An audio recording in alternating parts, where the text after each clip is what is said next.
오늘 우리에게 주시는 말씀 마태복음 10장 2절에서 4절까지의 말씀 함께 읽도록 하겠습니다. 12사도의 이름은 이러하니 베드로라 하는 시몬을 비롯하여 그의 형제 안드레와 세베대 아들 야고보와 그의 형제 요한, 빌립과 바돌로메, 도마와 세리마테, 알페오의 아들 야고보와 다데오, 가나나인 시몬 및 가롯 유다 곧 예수를 판 자라. 아멘. 자리에 앉으시겠습니다. 예수님께서 12제자를 임명하셨습니다. 근데 12제자는 잘난 사람들이 아니었습니다. 당시 사회에서 차별받고 있던 비주류의 직업을 가지고 있던 사람들, 세리였고 어부였습니다. 정치 활동을 하고 있는 열심당원도 있습니다. 그리고 장차 예수님을 배신할 사람도 그 안에 있었습니다. 예수님의 제자들은 다양한 배경의 사람들인데 특징이 잘난 것 없는 사람들, 그리고 성격도 모난 사람들, 심지어 예수님을 배반해서 예수님을 팔 사람들이 함께 모였는데 예수님은 그들과 함께 교회를 시작하셨습니다. 예수님께서 12명의 제자를 선택하셨다라고 하는 것은 예수님이 교회를 시작하셨다라는 것으로 이해할 수 있겠습니다. 한마디로 예수님이 시작하신 교회는 다양한 비주류의 사람들이 모인 공동체다 정의할 수 있습니다. 예수님은 사람을 외모로 직업으로 차별하지 않으셨습니다. 그리고 성경은 분명히 말합니다. 유다, 가롯 유다는 예수를 판 자라라고 말합니다.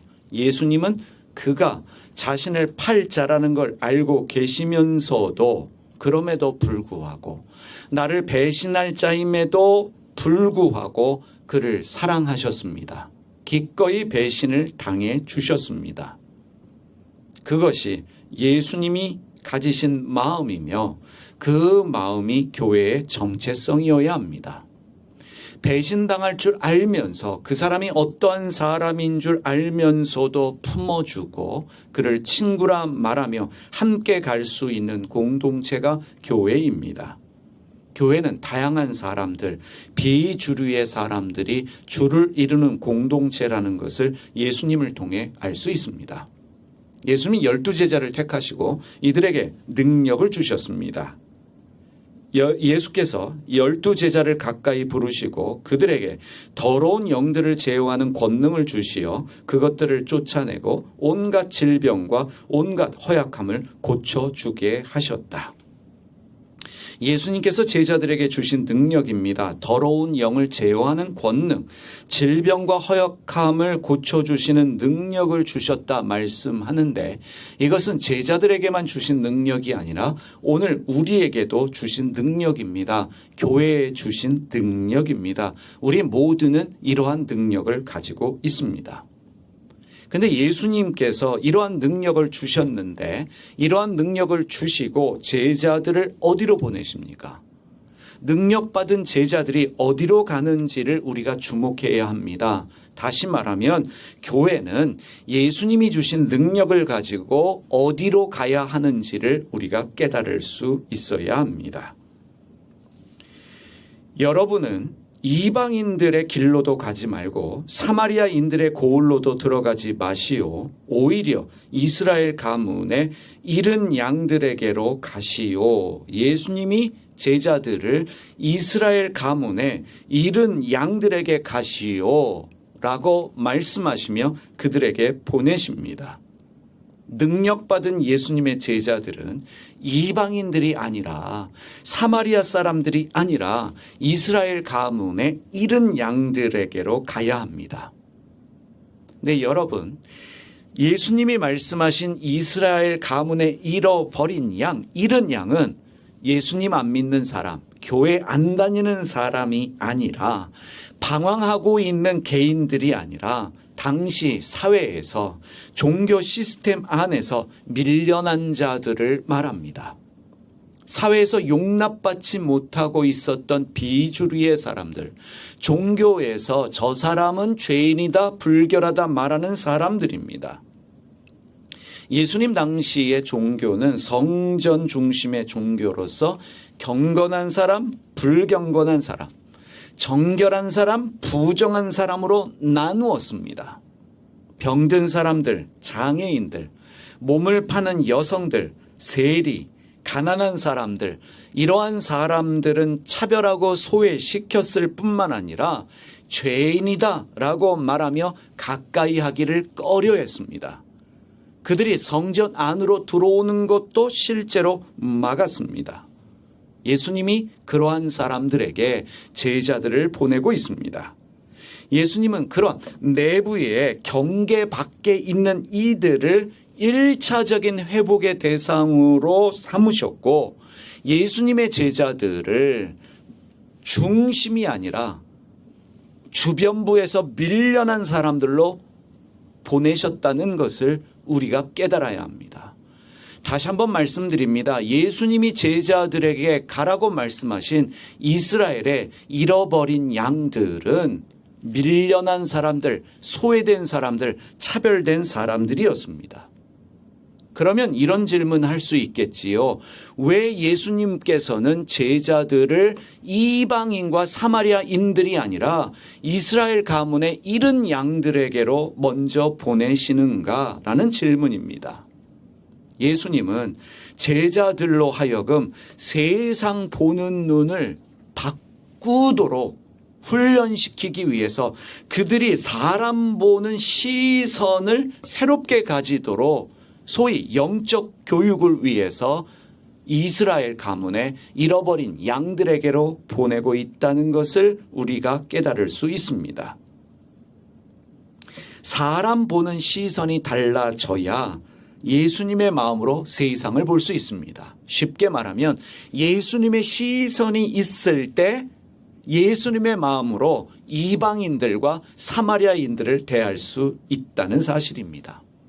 내 주변 사람들, 내 가족들, 내 교회 사람들, 우리 이웃의 사람들을 저 사람 문제 있어 라고 여기는 그 시선은 절대로 이방인들을 존중할 수가 없습니다.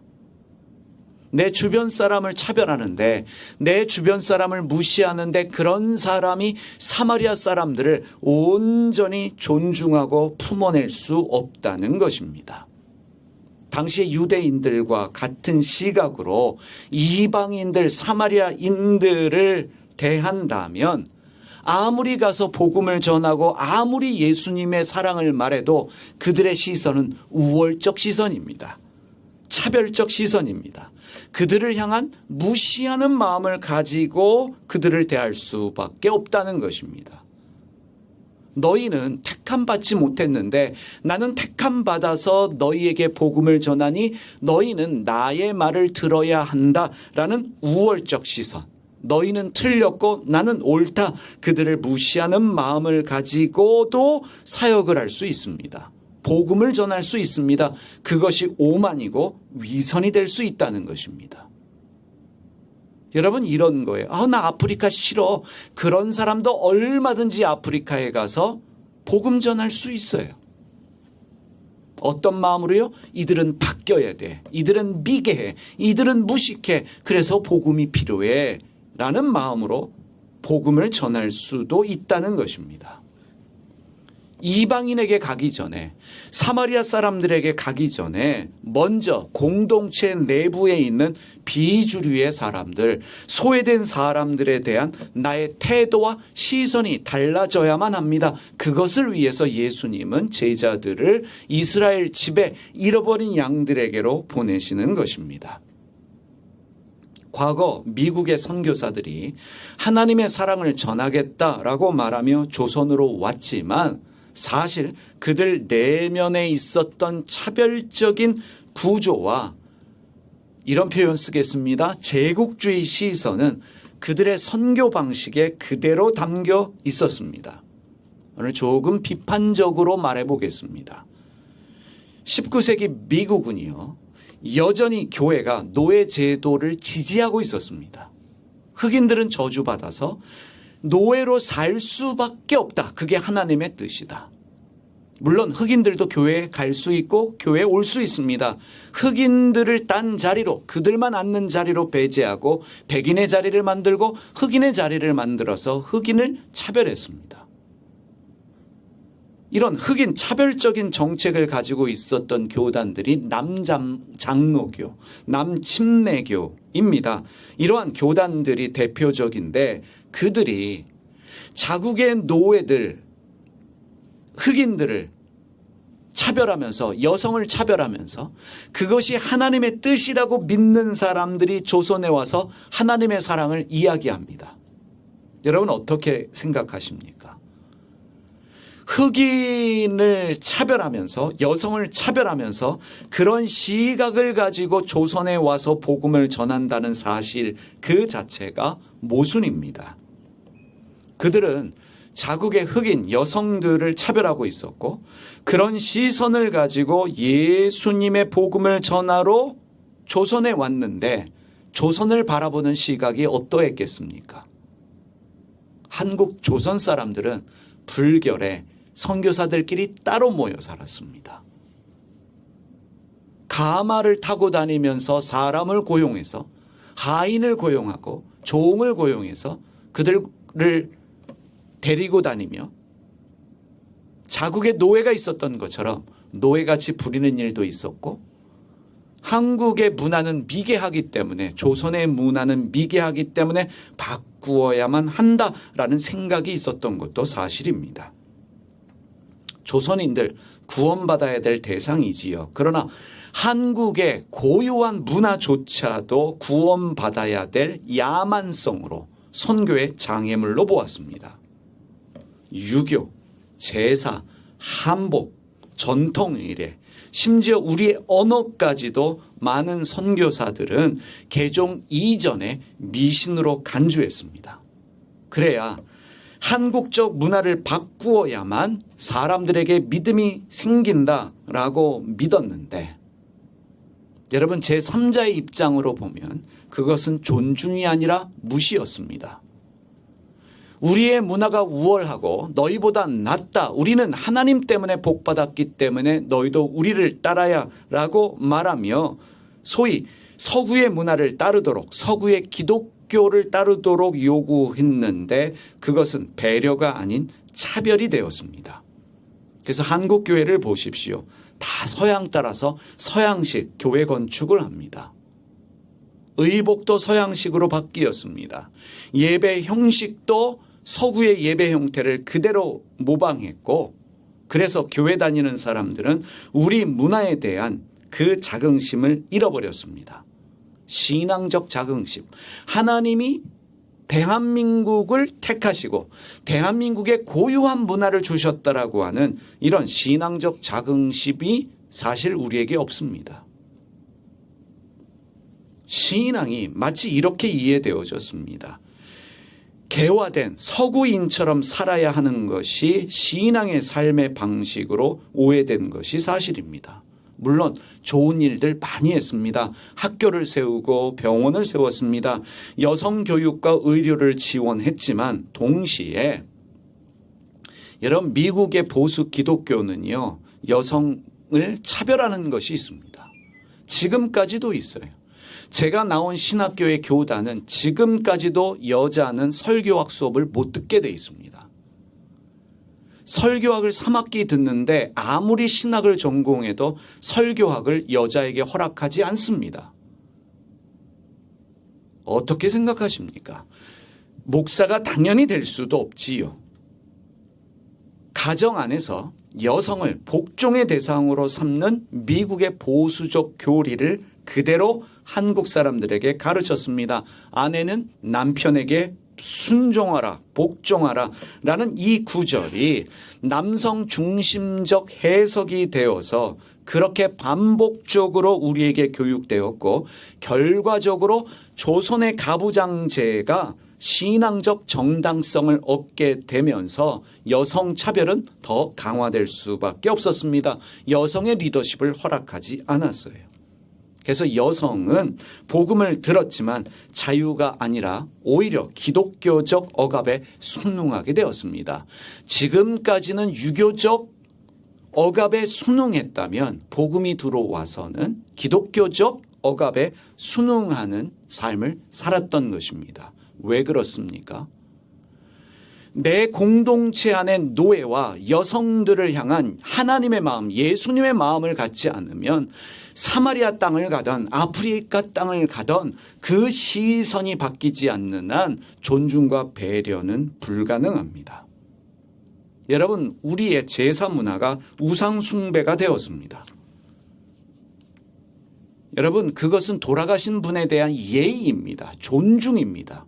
우리가 돌아가시는 분들에 대한 애틋한 마음으로 우리의 정성으로 드리는 그것을 우상 숭배로 간주했고, 가족의 죽음 앞에서 전통적으로 행하던 조상에 대한 예우마저 금지했습니다. 우리는 귀신한테 절하는 게 아닙니다. 민간 신앙, 불교 문화는 모두 악령과 귀신의 체계로 규정되었어요. 한국 사람들이 가졌던 죽음에 대한 세계관, 가족에 대한 세계관, 공동체의 정체성이 잘려 나갔습니다. 그런 영향을 받은 한국의 기독교인들은 한국적인 것을 미신적인 것으로 치부해서 어떤 기독교인들은 절 앞에만 지나가도 머리가 아프신 분들이 있어요. 여러분, 절을 지나갈 때 머리 아픈 것은 여러분들이 지금 악령의 역사 때문에 머리가 아픈 것이 아니라 잘못되어진 교육 때문에 아프지도 않은데 아픈 것처럼 느끼는 거예요. 이게 교육이 가지는 무서움입니다. 영적인 가스라이팅이에요. 여러분, 교회를 한옥으로 지으면 무슨 문제 있습니까? 한옥으로 지은 아름다운 교회를 절 모양이라고 해서 불 지르려고 하는 교인들이 아직도 있다는 사실입니다. 왜 우리는 우리의 것을 존중하지 못하는가? 우리의 것을 왜 귀히 여기지 못하는가?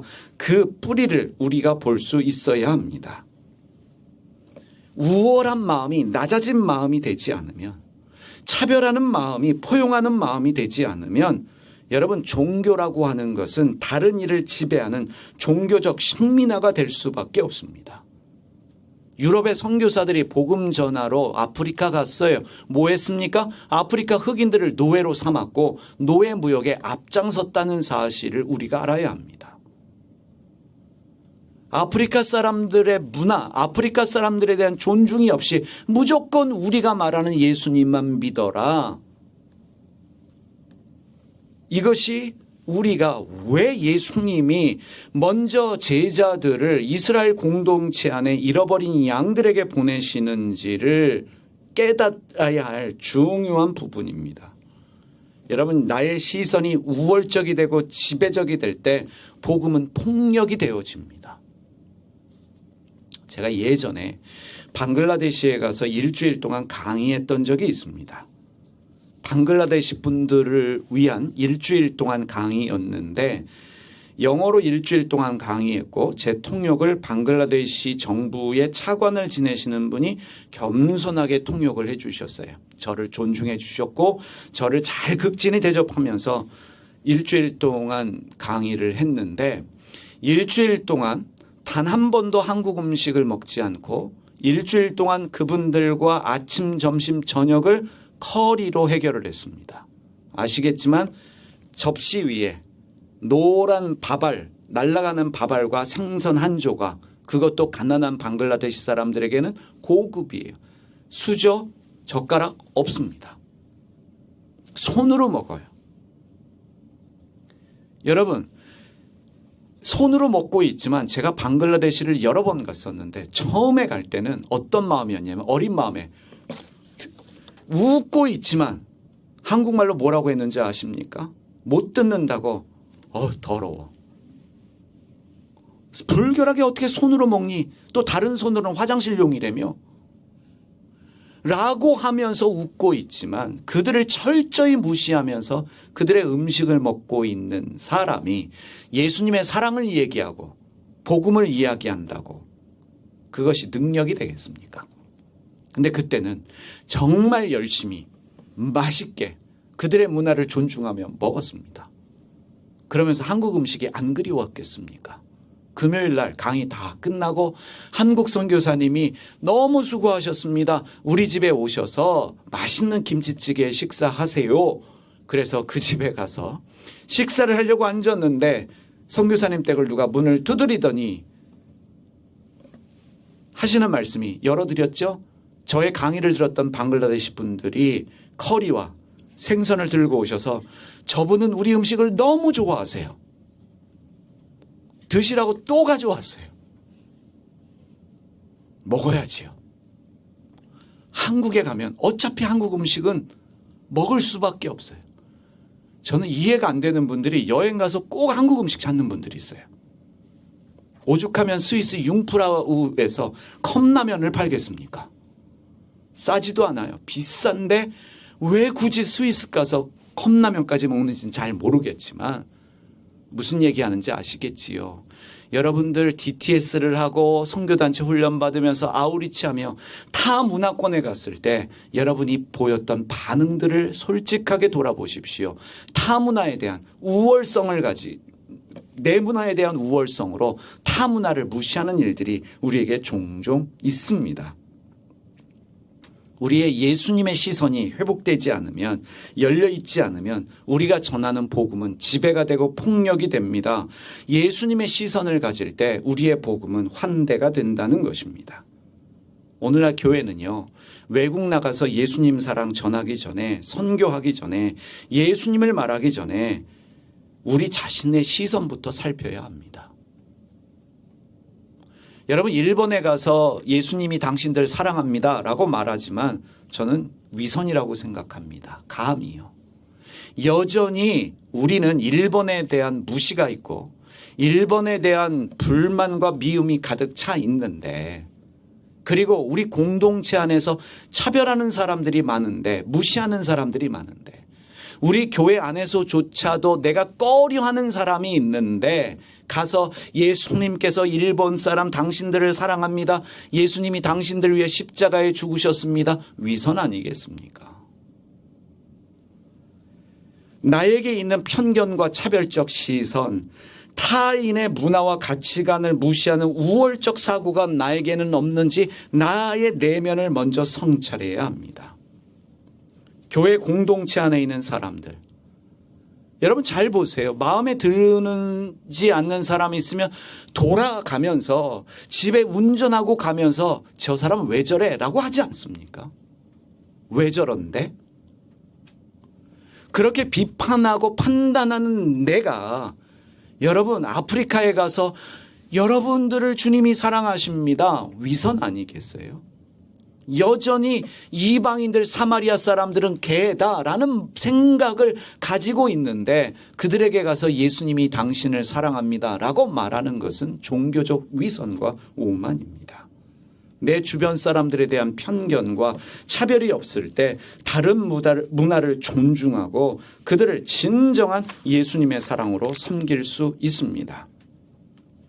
그래서 예수님은 제자들이 이방인과 사마리아인들에게 가기 전에, 그들에게 예수님을 전하기 전에 먼저 예수님의 마음을 가지는 그 일을 위해서, 예수님의 시선을 가지는 그 일을 위해서 이스라엘 가문의 잃어버린 양들에게로 제자들을 보내시는 것입니다.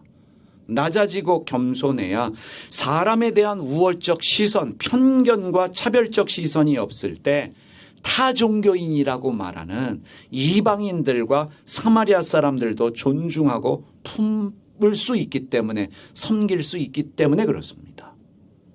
여러분, 이방인과 사마리아 사람들은 단순히 민족이 다른 사람들이 아니라 종교가 다른 사람들입니다.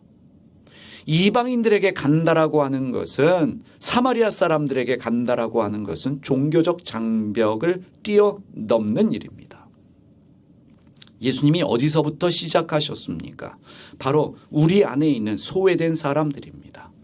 예수님이 잃어버린 양들에게로 가라 하신 것은 종교 제도 안에 있지만, 우리 주변에 있지만 사람들이 의도적으로 밀어낸 사람들, 율법적으로 불결하다, 청결하지 못하다 판단하고 있는 사람들, 신앙의 자격을 인정받지 못한 자들을 품으라는 것입니다. 나의 편견과 차별적 시선이 사라질 때 비로소 타 종교인들도 사람으로, 형제자매로 볼 수 있는 마음이 우리 안에 생겨나는 것입니다. 이것을 전문 용어로 포용의 심리적 층이라고 얘기합니다. 여러분, 내부적인 경계가 있습니다. 나와 같은 신앙을 가졌지만 실패한 사람들, 부족한 사람들 있죠. 교회 안에 그래요. 내 마음에 들지 않는 사람, 교회가 원하지 않는 그런 사람들 있어요. 실패하고 부족한 사람들, 문제 있는 사람들이 있을 수 있습니다. 그들마저도 품는 것이 있어야 하고, 그리고 종교적 주변부를 보십시오. 교회 안에 있지만 판단받는 사람들이 있습니다. 가난한 사람들, 여성들, 이혼자들, 장애인들이요. 이 사람들에 대한 편견과 차별적 시선이 사라질 때 외부의 경계를 뛰어넘을 수 있습니다. 다른 종교의 사람들, 무신론자도 끌어안을 수 있다는 것입니다. 우리가 다 하나님의 자식 아니겠습니까? 부모에게 깨물어서 아프지 않은 손 없다라고 말하는데 하나님께도 그러지 않을까요? 너는 절에 다녔고 너는 이슬람이니까 너는 지옥으로 가야 돼 라고 말하는 것 자체가 하나님을 너무 낮은 수준으로 만드는 것이지요. 그분의 신비를 알 수 없지만, 그분의 섭리를 알 수 없지만, 우리가 가지는 1차적인 생각은 우리 모두는 주님 안에서 한 형제요 자매라는 사실을 잊지 말아야 합니다. 내부로부터 시선이 바뀌지 않으면 외부를 향한 포용은 늘 이론적이고 추상적이며 불편한 연극이 되어집니다. 한마디로 위선자가 될 수밖에 없습니다. 내 안에서 밀려난 사람들을 품을 때 나는 비로소 다른 사람을 사람으로 볼 수 있습니다. 타국에 가서 기타 치고 찬양하고 월십 댄스 하면서 예수님 사랑 말은 쉬운데 가장 어려운 게 무엇이냐? 내 공동체, 내가 속한 공동체 안에서 누군가를 사랑하는 일입니다. 판단하고 정죄하는 그 일을 버려야 합니다. 만약에 여전히 누군가를 판단하고 기준을 가지고 넌 아니야 라고 말하고 있다면 우리 안에는 아직도 예수님의 시선이 없는 것입니다. 이런 마음 가지고 선교하면 결국 그 문화 무시하는 거예요. 필리핀에 가도 방글라데시에 가도 아프리카에 가도 그들 문화를 무시하면서 그들보다 좋은 집에 좋은 차 타고 심지어 하인까지 두면서 복음을 전하는 그것이 진정한 예수님의 사랑이겠습니까? 예수님께서 낮은 자의 모습으로 이 세상에 오셨는데, 가난한 자의 모습으로 오셨는데 왜 그렇겠습니까? 우리는 깨달아야 합니다. 예수님께서 왜 제자들을 이스라엘 집에 가난한 자들에게, 소외된 자들에게, 무시당하는 자들에게 먼저 보내시는가? 예수님의 방식은 먼저 내 안의 시선이 전환되는 것입니다. 왜냐하면 복음을 전한다는 것은 말이 아니라 시선을 나누는 일이기 때문입니다. 나의 시선이 바뀔 때여야만 그때에 우리가 외부를 향해 나갈 수 있습니다. 그래서 이렇게 이해할 수 있습니다. 제자들이 이스라엘 집에 잃어버린 양들에게 가는 것은 단순한 이동이 아니라 시선의 전환이다. 이해가 되시지요? 몸이 이방으로 사마리아로 가는 게 아니라 이제 내 마음의 지경이 그들까지도 품을 수 있는 것입니다. 이전에는 절에 불상만 봐도 머리가 아프고 망치로 부수고 싶고 하늘에서 불이 임해서 다 불났으면 좋겠던 그 마음이 저들도 주님이 사랑하시지. 참 아름다운 곳에 절이 있구나. 지나가면서도 여유를 가질 수 있는 그 마음이 바로 예수님의 마음이고 그것이 선교의 마음이라는 것입니다. 손으로 밥을 먹는 것이 얼마나 인간적이고 얼마나 자연적인 일인지에 대한 존중함이 생길 때 그들과 더불어 가는 선교를 할 수 있습니다. 그래서 교회는요, 해외 선교 사역을 말하기 전에 공동체 내부의 사람들, 우리 주변에 있는 사람들을 바라보는 눈과 태도가 달라지는 것이 우선이라는 것입니다. 당시 유대사회는요, 누가 하나님의 백성인가를 율법, 정결, 족보, 소속, 성전 참여로 결정했습니다. 병자와 장애인들은 하나님의 벌을 받아서 그렇게 병에 걸리고 장애가 생긴 것으로 믿었습니다. 몸을 파는 여성, 세리는 죄인 중에 죄인입니다. 이방인 사마리아 사람들은 아예 하나님의 언약 밖에 존재하는 자들이었습니다. 한마디로 너희 안에 하나님이 없다. 이것이 당시 유대인들의 신학이요 교리였습니다. 근데 예수님이 가서 이스라엘의 잃어버린 양들에게 가서 무슨 말을 해야 되느냐? 가서 하늘나라가 가까이 왔다고 말하며 선포하십시오. 이 말 주목하십시오. 가서 하나님의 나라가 다가왔다고 말하며 선포하십시오. 여러분, 이 말씀은 단순한 전도 메시지가 아니라 존재 선언입니다. 너희 안에도 하나님의 나라가 있다. 너희 안에도 하나님이 계시다. 너희에게 하나님이 오고 계시다. 이것은 단순한 가르침이 아니라 그 사람의 정체성과 가능성에 대한 급진적 선언이며 선포입니다. 엄청난 일이었어요.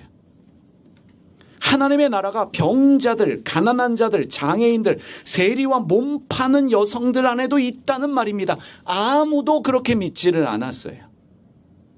그런 사회 속에서 당사자들도 병에 걸린 사람들, 장애를 가진 사람들, 그리고 세리와 몸 파는 여자들조차도 우리 안에는 하나님이 없다. 왜? 이런 존재에게 어떻게 하나님이 계시느냐? 라는 생각인데 예수님께서는 그들에게 가서 하나님 나라가 다가오고 있다. 너희 안에 있다라고 하는 사실을 선포하라. 믿지 못해도 말하라는 것입니다. 왜냐하면 진리이기 때문입니다. 예수님의 마음을 이해하지 못하는 교회는요, 사람들에게 하나님의 나라를 받아들이려면 회개하라고 얘기를 해요. 회개를 전제로 합니다. 회개는 뭐예요? 우리가 원하는 사람이 되라는 거죠. 우리가 원하는 옷을 입고 우리가 원하는 방식의 예배를 드리고 우리가 원하는 기준의 사람이 되라. 그때 너희는 구원받은 자고 그때 하나님이 너희에게 오신다라고 말합니다. 변해라. 우리가 가르치는 대로 해야 된다라고 요구하는데 그러면서 하나님께로 가까이 가라고 이야기하죠. 그것이 하나님을 향한 걸음이라고 이야기합니다. 그런데 예수님의 복음은 오히려 반대입니다. 주목해서 보십시오. 하나님의 나라가 다가왔다고 말하며 하나님 나라가 나에게 오는 거예요. 내 열심과 노력으로 하나님께 가는 것이 아니라 하나님이 나에게 오십니다. 하나님 나라가 이미 그들 안에 존재하고 있음을 예수님은 말씀하신 것입니다. 수준이 안 되는데, 내 기준이 안 되는데, 종교에서 말하는 그 기준이 내게 없는데 하나님 나라가 나를 향해 오고 계신다. 혁명적인 메시지입니다. 하나님께서 당신 안에 있습니다. 교회는 그렇게 말해줄 수 있어야 합니다. 전지전능한 창조주 하나님이 어디엔들 안 계시겠습니까? 제자들은 예수님이 주신 능력이 있습니다. 그 능력으로 이스라엘 가문의 잃어버린 양들을 섬겨야 합니다. 예수님은 이스라엘의 잃어버린 양들이 누구인지를 구체적으로 말씀하셨습니다. 병든 이들은 고쳐주고 죽은 이들은 일으키며 나병 환자들은 깨끗이 해주고 귀신들은 쫓아내시오. 예수님이 언급하셨던 이 네 부류의 사람들은 당시 이스라엘 공동체 안에서 철저하게 소외된 사람들이었습니다. 병든 사람들은요, 장애인들은 이건 건강 문제가 아니에요. 다 죄인들이에요. 저주받아서 그렇게 병 걸린 걸로 이해가 되어졌기 때문에 하나님께서 멀리하는 사람들이었습니다. 예수님은 그들에게 손을 내미시며 손을 대시며 치유해 주셨지요. 죽은 자 접촉조차 금기했습니다. 시체 만지면 일주일 동안 부정하게 여겨졌기 때문에 부정한 사람이 되어졌습니다. 기 때문에 죽은 사람을 멀리하는 건 당연한 일이었습니다. 그런데 예수님이 죽음의 영역을 걸어 들어가셨다는 사실이에요. 당신이 죽음까지도 경험하셨다는 것은 놀라운 일입니다. 나병 환자들이요. 나병 환자들은요, 걸어 다니면서 뭐라고 했냐면 나는 부정하다 부정하면서 걸어 다녔어요. 여러분 생각해 보세요. 종교가 무서워요. 걸어다니면서 나는 부정하다 부정하다. 지금 장애를 가진 사람들이 길거리 들여다니면서 사람들에게 나는 부정하다 부정하다 걸어다닌다고 상상해 보십시오. 당시 사회가 그랬어요. 나병에 걸린 사람들은 심한 피부병이거든요. 심한 피부병에 걸린 사람들이 나는 부정하다 외치며 살아야 했던 존재들이 나병 환자들인데 그들에게 보내셨어요. 예수님 어떻게 하셨습니까? 그 심한 피부병에 걸린 나병 환자들에게 손을 대시며 깨끗하게 되었다 선포해 주셨습니다. 귀신 들린 자들이요, 정신적 고통, 사회적 낙인, 영적 공포 속에 갇힌 사람들이에요. 예수님은 그들 내면의 혼란을 해방시켜 주셨습니다. 여러분, 이걸 문자적으로 해석하지 마십시오. 오늘도 교회 안에 이런 사람들이 많아요. 병든 이들은요, 함께 느껴야 되는 아픔이에요. 교회 안에 아픈 사람들이 있어요. 마음이 아픈 사람들이 있습니다. 죽은 이는요, 품어야 될 상실이에요. 낙심과 절망 가운데 사는 사람들이 너무 많아요. 나병 환자는요, 손 내밀어야 될 외로움이에요. 외로운 사람들이 많아요. 결혼한 부부인데도 외로운 사람들이 많아요. 부모가 있는데도 외로워요. 자식이 있는데도 외로워요. 교회를 다니는데도 외로워요. 그래서 대한민국의 자살이 세계 1등인 이유가 무엇이겠습니까? 있는데도 외로운 거예요. 왜 외로울까? 귀신 들린 자들은요, 자유를 기다리는 고통이에요. 우울증에 시달리는 사람들을 비롯해서 정신적으로 압박을 받고 있는, 고통을 받고 있는 사람들이 교회 공동체 안에도 많이 있습니다. 우리 주변에도 있어요. 그들을 품으면서 그들을 섬기는 것이 우리에게 주신 소명이라는 것입니다. 어떻게 섬기느냐? 여러분은 거저 받았으니 거저 주시오. 예수님이 말씀하셨어요. 여러분 말씀드렸죠? 예수님의 제자들은 비주류였어요. 그들 자체가 이스라엘의 버린 양들이었습니다. 여러분, 예수님 제자들 존재가 사실은 그들 스스로가 이스라엘의 잃어버린 양들이었습니다. 근데 예수님께서 그들을 불러주셨어요. 세리를, 어부를, 열심당원을 불러주셨습니다. 죄를 묻지도 않으셨습니다. 회개를 요구하지도 않으셨습니다. 나를 따르시오라고 말씀하시며 그들을 존중하셨고 있는 그대로를 용납하셨고 그들을 친구로 여기셨습니다. 예수님은 가룟 유다에게조차도 친구여 말씀하시며 그들을 당신의 제자로 삼으셨습니다. 있는 모습 그대로 받아주셨다는 것이지요. 예수님이 제자들에게 요구하신 것 없습니다. 단 하나, 나를 따르시오. 나처럼 사시오. 나를 본받으시오. 이 말씀인 거예요. 그리고 심지어 능력을 주셨습니다. 어떤 능력이요? 예수께서는 12제자를 가까이 부르시고 그들에게 더러운 영을 제어하는 권능을 주시어 그것들을 쫓아내고 각 온갖 질병과 온갖 허약함을 고쳐주게 하셨다. 여러분 보세요. 이들의 능력은요, 기도 열심히 해서 생긴 능력이 아니에요. 집회하면서 주여 주여 하면서 누구한테 안수받아서 이런 능력을 가진 게 아닙니다. 부르짖어서 받은 능력이 아니에요. 무엇을 했기 때문에 받은 능력이 아닙니다. 첫 번째, 거저 주셨어요. 거저 주셨어요. 그냥 주셨습니다. 어떻게 주셨습니까? 예수님의 제자들이 직업과 사상과 상관없이 그들을 있는 모습 그대로 품으셨기 때문에 생겨난 능력이라는 거예요. 여러분 너무 종교적으로 성경을 해석하지 마십시오. 예수님이 제자들에게 주신 능력은 제자들이 부르짖어서 받은 소위 은사적 능력이 아니라 예수님께서 제자들을 있는 모습 그대로 품으셨기 때문에 제자들에게 생겨난 능력입니다. 이렇게 말할 수 있습니다. 내가 이해를 받으면 그 이해는 다른 사람을 이해하는 나의 능력이 되어집니다. 내가 치유를 받으면 그 치유는 다른 사람을 치유하는 능력이 되어집니다. 내가 사랑을 받으면 그 사랑은 다른 사람을 치유하는 능력이 된다는 것입니다. 바로 그것이 교회와 예수님 따르는 우리에게 주신 능력이에요. 여러분과 저는 이미 그런 능력이 있습니다. 능력이 대단한 그 무엇이 아니에요. 내가 이해받은 것처럼 누군가를 이해하면 됩니다. 내가 예수님의 사랑을 받은 것처럼 그렇게 사랑하면 되는 거예요. 내가 예수님께 용납받은 것처럼 누군가를 그렇게 용납하면 됩니다. 그게 치유의 능력이고 귀신을 축사하는 능력이에요. 여러분 재미난 게 뭔지 알아요? 귀신 축사 사역하는 데 가보면은요, 뭐 능력 있는 분이 앞에서 하면서 귀신 나가 이러면 사람들이 와 하고 쓰러지고 이러죠. 없던 귀신도 들어가요. 무슨 뜻인지 아시겠어요?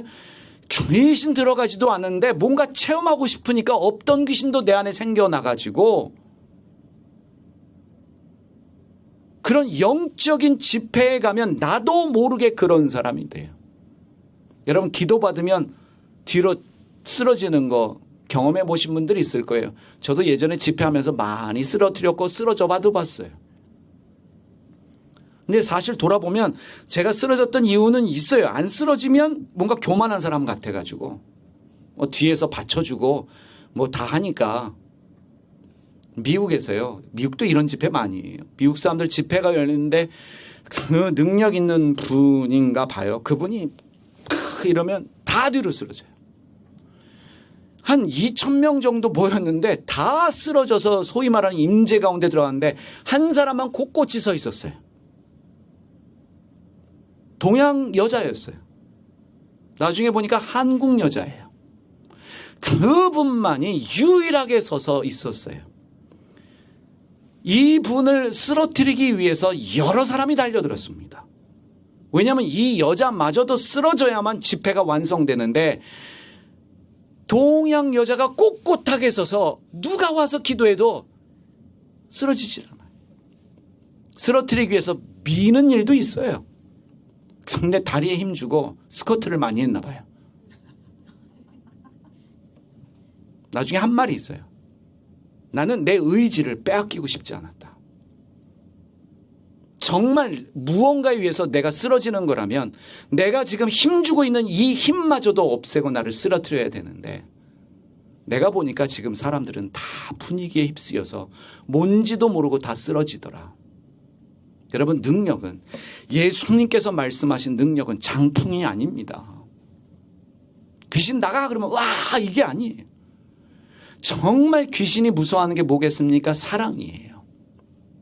사랑입니다. 거저 받았으니 거저 주라는 말씀은요. 아무것도 요구하지 말라는 거예요. 예수님께서 제자들에게 아무것도 요구하지 않은 것처럼 네 죄가 무엇이니 따져 묻지도 말고 회개했니 안 했니 묻지 말고 변화를 요구하지도 말고 있는 모습 그대로 받아주고 이해하고 존중하라는 말씀입니다. 그러면 나머지는 하나님이 하시는 것이지요. 이해가 되시지요.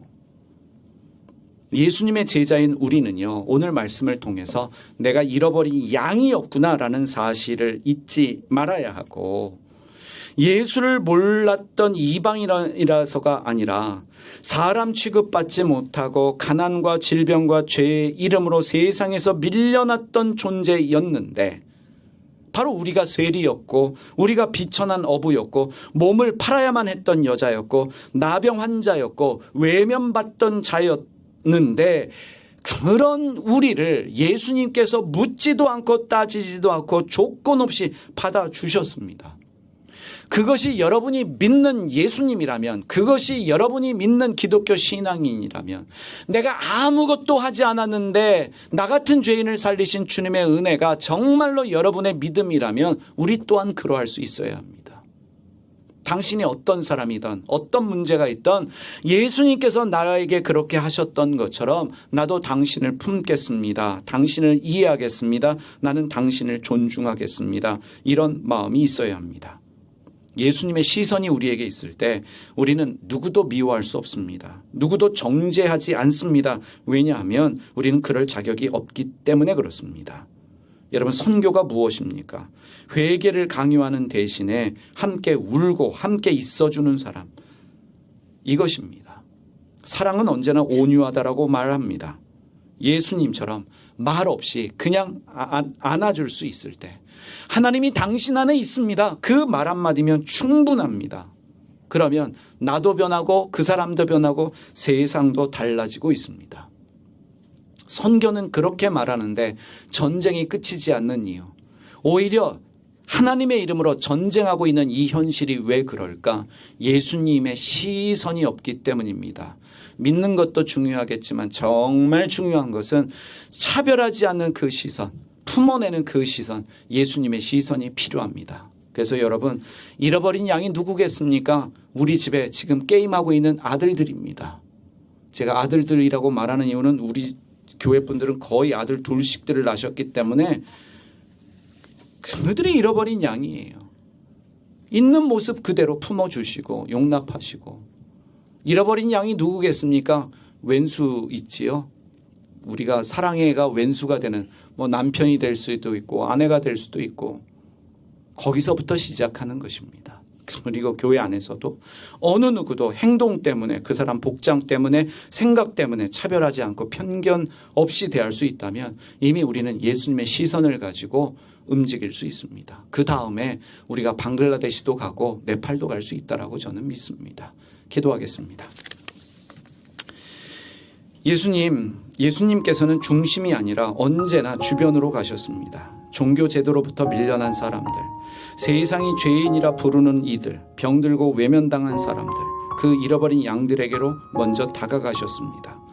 오늘 우리가 이 말씀을 통해서 우리가 먼저 바라봐야 할 얼굴이 누구인지, 먼저 품어야 할 마음이 무엇인지 다시금 깨닫게 하여 주시옵소서.